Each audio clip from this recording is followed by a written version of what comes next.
Quando a gente vai investir em fundos imobiliários, a gente sempre fala que a gente tem que investir em bons imóveis, né? Bons ativos que vão gerar renda pra gente e vão valorizar a longo prazo, principalmente em fundo de tijolo. E esse é o caso desse fundo aqui que pouca gente conhece, que é o PVBI11. Olha o quão lindo é esse ativo aqui, um ativo AAA na Faria Lima 4440, na Avenida Brigadeiro. Aqui uma imagem da fachada central, né, olhando de frente, todo vidrado, todo bonito, realmente um ativo muito bom. Olha esse outro aqui também, Park Tower, um ativo ali com Prevent Senior como inquilino, um excelente inquilino, totalmente ocupado pela Prevent Senior, realmente muito bonito. Olha o quanto fica bonito de noite, um outro ativo AAA, realmente é o estilo desse fundo aqui. Olha esse aqui também, que é um projeto de desenvolvimento imobiliário, que é o Union Faria Lima, muito bonito, projeto realmente bem ousado, né? Bem bonito, a arquitetura tanto por fora e olha por dentro, realmente eu acredito que vai ser um excelente ativo, fazendo parte aí dos 3 ativos confirmados pelo PVBI11 no último mês até maio. E aí no último mês, aí, no relatório de julho, foi anunciado a compra da Torre B do Complexo JK. A gente tem outra imagem muito bonita, realmente são imóveis com alta qualidade. Então, quando a gente realmente olha o PVBI, analisa e projeta um futuro, é bem interessante a gente olhar todos esses imóveis. Aqui tá alguns números bem importantes. Acabou de fazer um ano de IPO. O fundo teve o IPO dia 29 de julho de 2020. Só está investindo em imóveis AAA, os 4 que eu mostrei, mais as aquisições futuras, que a gente vai falar possivelmente depois dessa emissão, e também o investimento no HAAA, que é um fundo imobiliário ainda só para investidor qualificado, só que um fundo imobiliário também vai investir só em AAA, muito bom. E é muito raro quando a gente tem um fundo tão novo que fez uma captação já de quase R$1 bilhão, com patrimônio líquido aí hoje, atual de 937,4 milhões. Então esse é um ativo que eu tenho em carteira com uma exposição bem baixa comparada a outros fundos, porque eu não gosto de fundos novos, eu não gosto de fundos com poucos imóveis. Mas esse fundo imobiliário aqui tem uma posição bem estratégica na minha carteira para valorização a longo prazo e realmente eu estou gostando muito dos últimos relatórios e dessa segunda emissão tem várias coisas positivas que eu vou falar. Então, o que vocês acham desses imóveis? Você gosta de realmente de pensar em AAA valorizando no longo prazo? E bora falar nesse vídeo aqui da emissão e um pouco do fundo. Uma nota bem rápida aqui, os nossos vídeos têm a minha cara, a gente tem todo o cenário que a gente investiu, a gente investe muito em qualidade nos nossos vídeos, mas infelizmente na última semana parte da equipe foi testada positiva, né? Tá tendo toda a pandemia, tá aumentando muitos números, inclusive até familiares e tal. Então a gente tá passando por um momento difícil aqui, mas eu reuni esse vídeo aqui com o material que eu tô gravando pelo meu computador para passar tudo que eu posso para vocês e tomara que nos próximos 4 a 7 dias tudo esteja normalizado. Então meu objetivo é realmente ter esse contato com vocês e mostrar muito das subscrições, mas também de outras coisas que a gente vai falar nas próximas semanas. Qualquer feedback é positivo, por favor, bote nos comentários abaixo. Então vou compartilhar minha tela aqui que vocês podem ver o relatório do último mês do PVBI11, que é o Prime Properties, né, da VBI, da gestora VBI Real Real Estate. Então é um relatório muito bonito, muito bem feito, eu convido vocês a olharem, convido vocês a realmente pegar esse material, fazer o que eu estou fazendo, mas utilize esse meu estudo aqui como inspiração e não como qualquer tipo de recomendação. Então como eu falei, hoje o fundo investe muito em AAA e esse vai ser o foco aqui desse vídeo, realmente falando dos imóveis e falando dos próximos passos, né? Como eu falei, eles fizeram uma aquisição recente aí, né, do Torre B, do Complexo JK, realmente tem vários comentários aqui bem legal, né, contém mais de 30 mil metros quadrados de ABL, área bruta locável, todos os imóveis aqui têm uma localização bem estratégica na cidade de São Paulo. Outra questão que eu olho muito é a diversificação.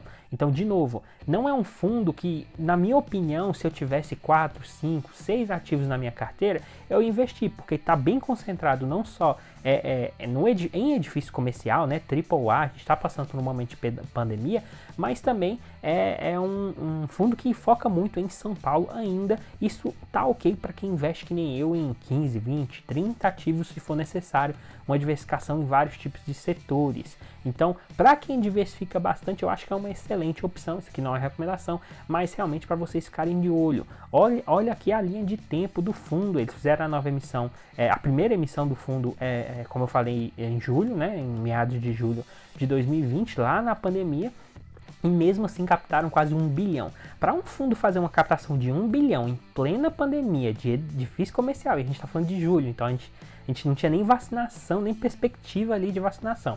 É um fundo que tem uma tese muito importante por trás, principalmente, né, que eles falaram ali que eles queriam fazer a aquisição ali do Park Tower e do ativo FL 4440.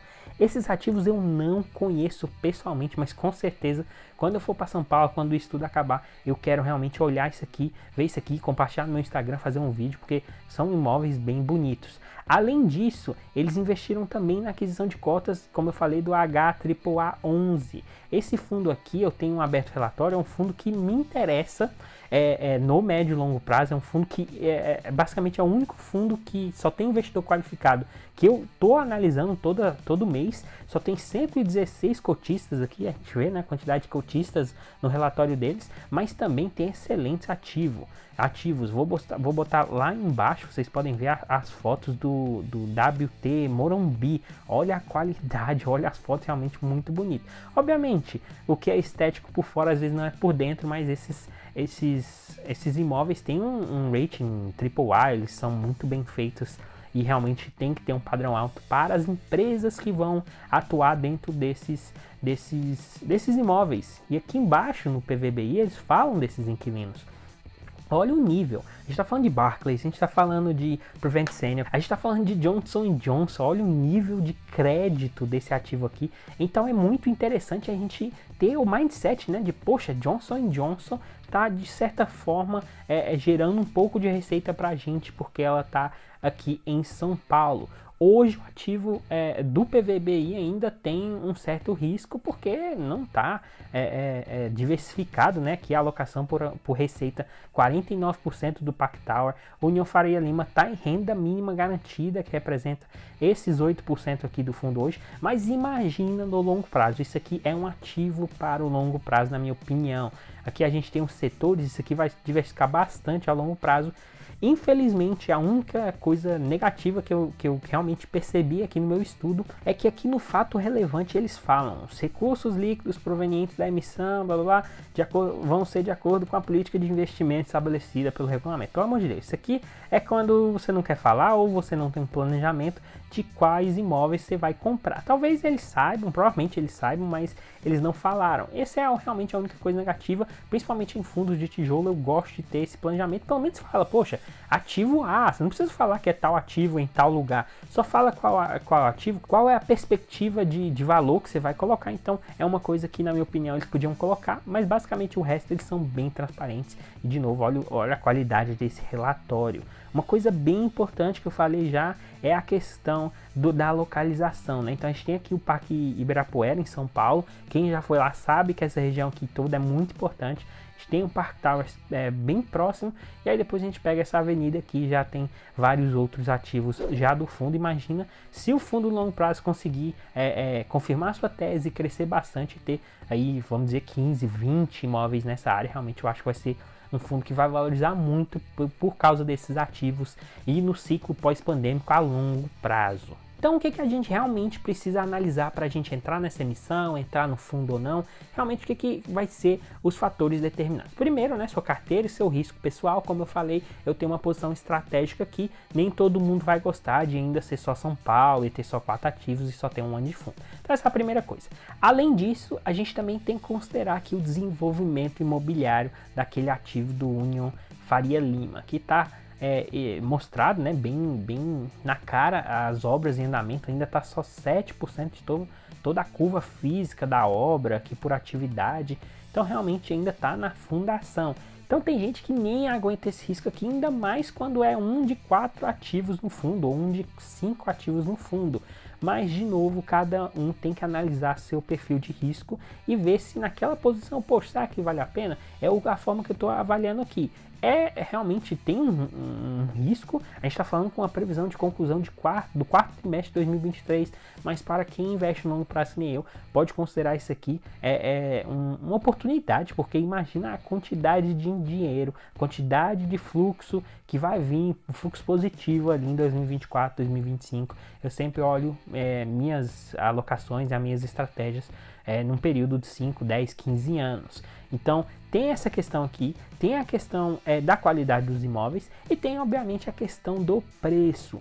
Hoje o valor patrimonial por cota do fundo está em R$ 96,44. Hoje está negociando mais ou menos ali no patamar de R$ 95,60, 40 centavos. Então realmente está abaixo. Além disso, o valor da emissão, a gente vai falar aqui mais sobre a emissão e de todo o fluxo. Lembrando que analise isso aqui, o balanço patrimonial. Não vou mastigar nesse vídeo aqui, provavelmente vou fazer outra análise de alguns fundos menos falados. Esse aqui provavelmente vai entrar no top 3 ou top 5, mas isso aqui é bem importante para você já olhar aqui e realmente ter um viés. Será que vale a pena ou não, de acordo com todo esse fluxo de desenvolvimento? Só que para quem já é cotista do fundo, já são 34 mil cotistas, talvez realmente vale a pena a gente olhar com carinho mais em relação a essa emissão. E será que eles vão investir mais no desenvolvimento do União Faria Lima? Será que eles vão comprar novos ativos? Será que eles vão aumentar a participação aqui no HAAA? Essas as perguntas que a gente tem que fazer e responder nos próximos meses. Então, números importantes na tela dessa segunda emissão. É uma oferta restrita, ou seja, já começou bem. Na segunda emissão já tem uma oferta 476 que vai priorizar a base de cotistas. Captação mínima, quase 20 milhões de reais. Captação máxima, já contando lote adicional de 401 milhões de reais. Achei curioso essa captação mínima aqui. Vamos dizer que eles captam aí, 50 milhões. Será que eles vão fazer com esses 50 milhões? Vamos ver o que vai acontecer. A proporção de preferência ficou em 36,08%. Isso aqui é bem importante para você calcular a quantidade de cotas que você vai ter direito. Você pode pegar, por exemplo, 20 cotas, multiplicar por esse fator e você vai ter aqui, desprezando que tem depois da vírgula, 7 novas cotas. Lembrando que essa oferta aqui tem período de sobras e esse fator não é igual, então esse fator vai mudar. Eu vou falar mais ali no cronograma. O que a gente tem que analisar então? Se você gostou do fundo, vai ou não participar? Relação de preço e custo.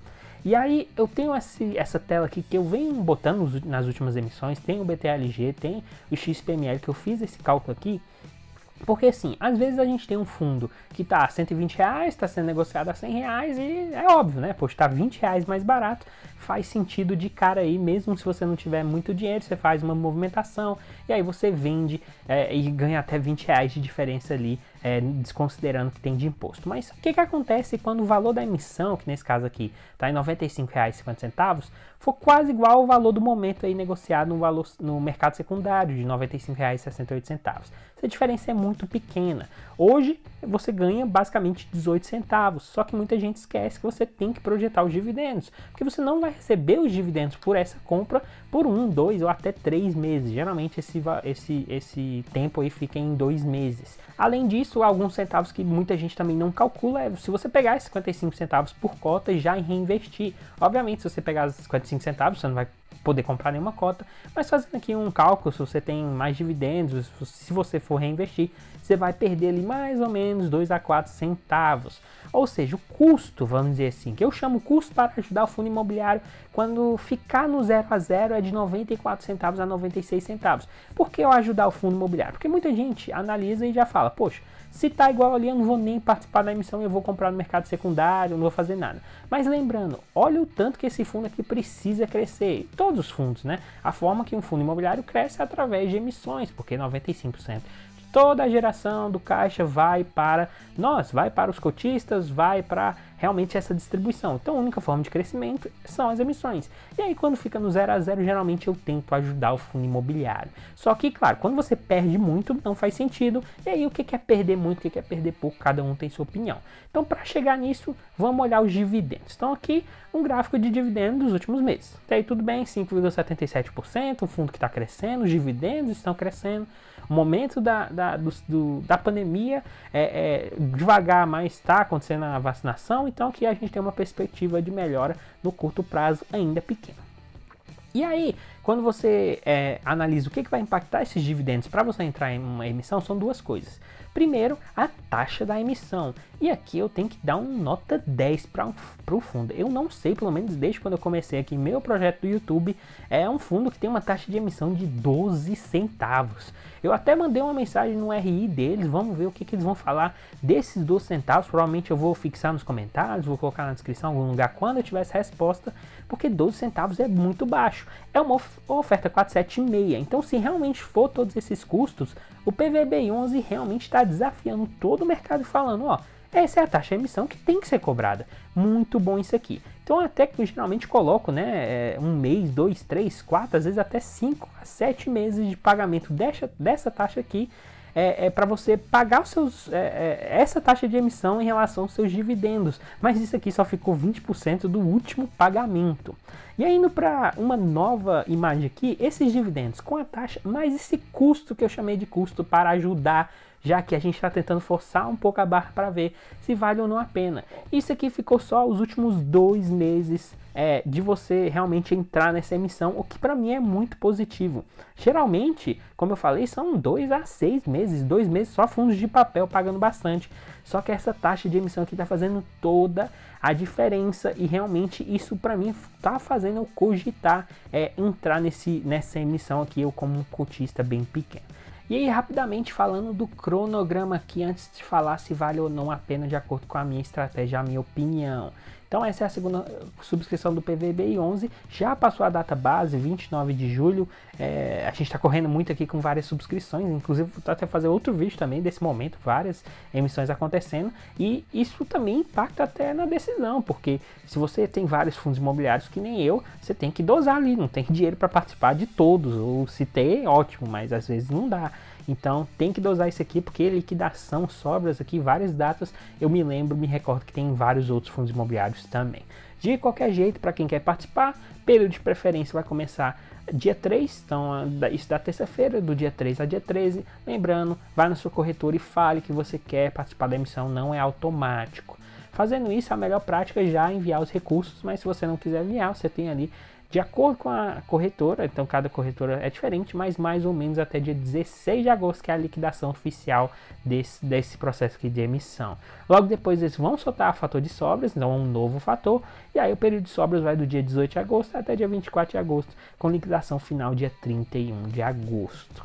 Então, analisando todas essas coisas, analisando toda a qualidade do fundo, eu vou ou não entrar nessa emissão. Então assim, o que a gente tem que levar em consideração, lembrando que isso aqui é a minha opinião. Então primeiro, é um IPO recente, o fundo imobiliário tem 1 ano, só que é um fundo imobiliário querendo crescer. E é um fundo imobiliário que precisa diversificar para atingir os patamares de confiança de todo o mercado, para atingir os patamares que ele quer realmente crescer em quantidade de ativos e qualidade creditícia e risco de crédito de inquilinos, que hoje representam ali 50% do fundo. Terceiro, o fundo me deu o que eu chamei de um presente, de uma taxa, basicamente uma taxa irrelevante, 12 centavos, é um pagamento bem baixo. E aí, pegando isso realmente para mim tem um contrapeso em relação à variação do mercado no curto prazo e talvez o custo de oportunidade para ajudar o fundo agrega para mim. Só que tem uma coisa que pouca gente está falando, a taxa Selic está aumentando no momento que eu estou gravando esse vídeo. A gente está há 4 dias, acho que até 3, 4 dias, no dia 3, dia 4 de agosto, vai ter uma reunião do cupom, ou seja, a taxa Selic vai aumentar de novo e provavelmente daqui a 50 dias vai aumentar de novo e a gente está falando de uma taxa Selic de 7 a 8%, é a projeção no final do ano. O que acontece? Se essa taxa Selic aumentar demais, eu vou fazer um vídeo específico disso. Se essa taxa realmente aumentar demais, os fundos, principalmente esses fundos que pagam 0,5% nessa faixa, eles vão ter a sua cota impactada para realmente ajustar esse dividendo, ajustar o risco de investir em renda variável, investir em fundos imobiliários e não investir em renda fixa. Então isso, infelizmente, impacta negativamente. Isso aqui, eu falei isso aqui também no BTLG11. Então, é uma qualidade notória, esse é o quinto aspecto, falei muito disso no vídeo, só que eu invisto para o longo prazo, eu estou pensando muito nisso. Então, de acordo com a minha estratégia, de acordo com o que eu estou procurando, vale sim a pena entrar nessa emissão, mas eu não culpo a grande maioria das pessoas que acham que não vale e que já só vai comprar ali no mercado secundário e tudo bem, ou vai esperar uma possível queda desse item 4 que eu falei aqui, é uma possível queda, a bolsa precifica o futuro, então vamos ver se isso já está precificado ou não. Mas, de qualquer jeito, é uma questão que a gente precisa analisar. Então, na minha opinião, eu vou sim participar dessa emissão. Eu tenho uma porcentagem bem baixa aqui, então não vai me afetar tanto, mas você precisa analisar em toda a sua carteira. Então, espero de verdade que eu tenha ajudado, que eu tenha passado o máximo de valor para vocês. Um grande abraço. Siga a gente no Instagram, @ohenriquedutra. A gente está compartilhando muita coisa lá, muita story legal. A gente está compartilhando muito valor. Tem notificação de dividendo, tem batalha de ativos, tem pergunta e resposta a qualquer questão. Todo mundo que me conhece já sabe, eu não fico em cima do muro, não é recomendação, mas eu não fico em cima do muro. Então siga a gente lá e se inscreva no canal aqui, que a gente tá rumo aí aos 1000 inscritos. Um grande abraço e até a próxima.